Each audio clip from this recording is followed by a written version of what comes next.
What is the WNPBA? The WNPBA, or the Women's National Basketball Players Association, is the labor union that represents the players in the WNBA. It was founded in 1998 and was the very first labor union for women's professional athletes.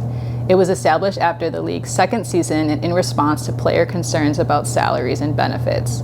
The union was created to protect the rights of WNBA players, assist them in achieving their full potential, and negotiate CBAs. What exactly is a CBA? A CBA, or collective bargaining agreement, is a contract between an employer and a union representing employees outlining the terms and conditions of employment. It covers aspects like wages, working hours, benefits, and dispute resolution procedures.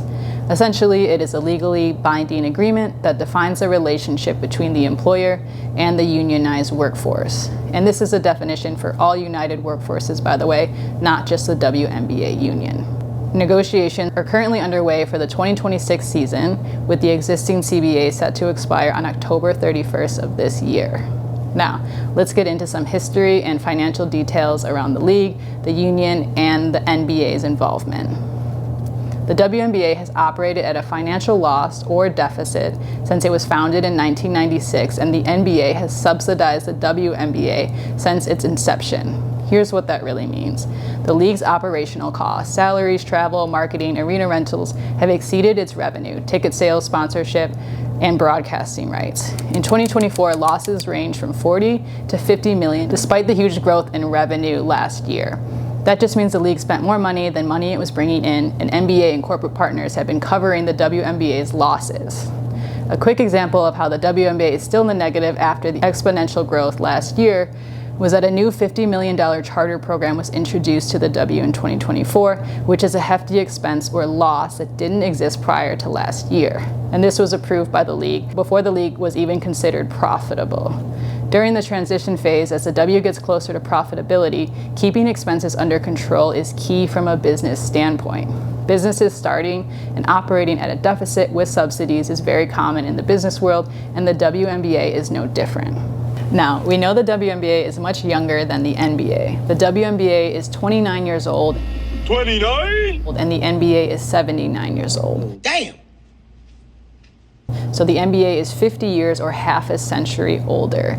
It took the NBA over 40 years to become largely profitable. So before the NBA was profitable, who subsidized the NBA? NBA early years were built by deep pocket investors and media rights deals. Until the 80s and 90s, many teams didn't make any money. Wealthier owners and emerging national TV deals like the NBC 1990 deal worth $600 million sustained the league before it could turn a profit on its own. Again, this situation is pretty standard in the business world. It happened for the NBA, and it's been happening for the WNBA. Other notable businesses that have operated at a deficit before turning a consistent profit include Apple. Apple struggled significantly in the 90s, approaching bankruptcy. The return of Steve Jobs and a $150 million investment from Microsoft helped turn the company into the tech giant it is today. Netflix started as a DVD rental service and nearly went bankrupt when Blockbuster declined to acquire them. Netflix pivoted to its current streaming service model and then became the dominant force in the entertainment industry it is today. So yes, the WNBA is still operating at a deficit today in 2025, even with the recent growth of the league. While the WNBA may still not be profitable overall, the financial picture is improving significantly and quickly, especially after 2023 and 2024, which marked a turning point in growth and investment. 2023 was the most watched regular season in 21 years. Viewership across ESPN and ABC jumped over 40% year over year, and the WNBA League Pass and digital engagement also surged. Major sponsors came on board, and sponsors like Nike and Google continued expanding their investments. Newer consumer-facing brands also entered the chat in 2023 and 2024. All of this led to league expansion. Now, we have Golden State, Toronto, Portland, Cleveland, Detroit, and Philly as new expansion teams, all of which are backed by serious investment. Expansion fees range from $50 to $250 million, suggesting perceived value is climbing fast. Keep in mind, the last expansion team before Golden State was the Atlanta Dream in 2008. That is a 17-year gap.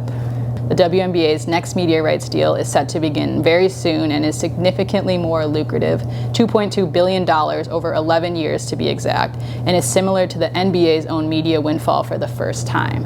This could finally tip the league into profitability in the next 1 to 2 years if media rights, fees, and expansion team success outpace expenses. However, upcoming collective bargaining negotiations aim to increase player revenue share, now 9% versus the NBA's 50%.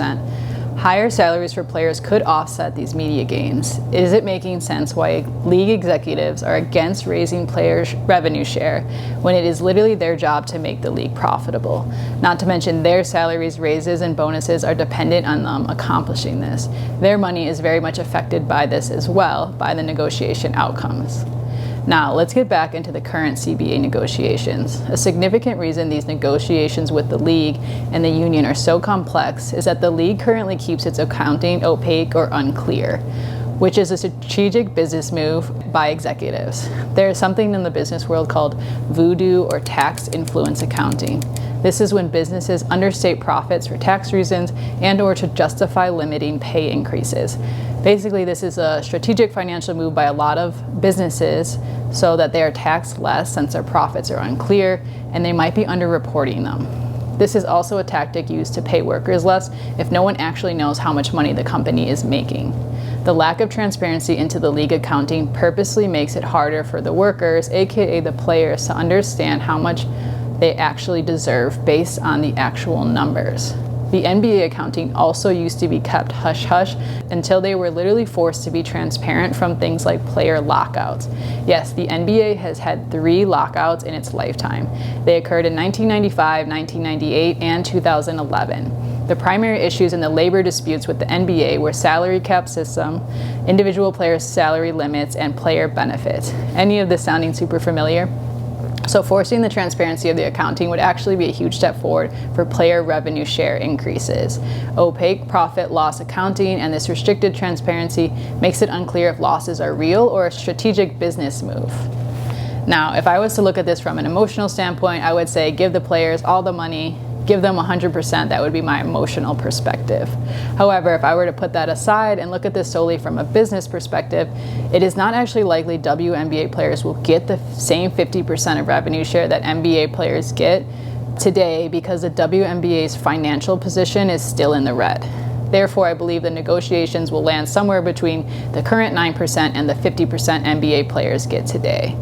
And the worst part about all of this is we don't actually have access to any of the accounting. It is not made public like the NBA's accounting is now. Remember, it didn't used to be in the past. To truly see what percentage of revenue share is fair across the board for players based on the league's losses and profits. Keeping the accounting unclear is truly one of the biggest, if not the biggest thing making these negotiations complex and frustrating. And again, this is purposeful and strategic, and I do air quotes because it's only strategic for the league executives and it sucks for everyone else. So, will the WNBA ever share clear profit loss data? I do believe they will, but not until they are literally forced to by players, fans, and the public, just like what happened with the NBA. If history is any guide, reaching profitability and fair revenue share requires clear accounting, robust media partnerships, brand investment, expansion team success, and patience.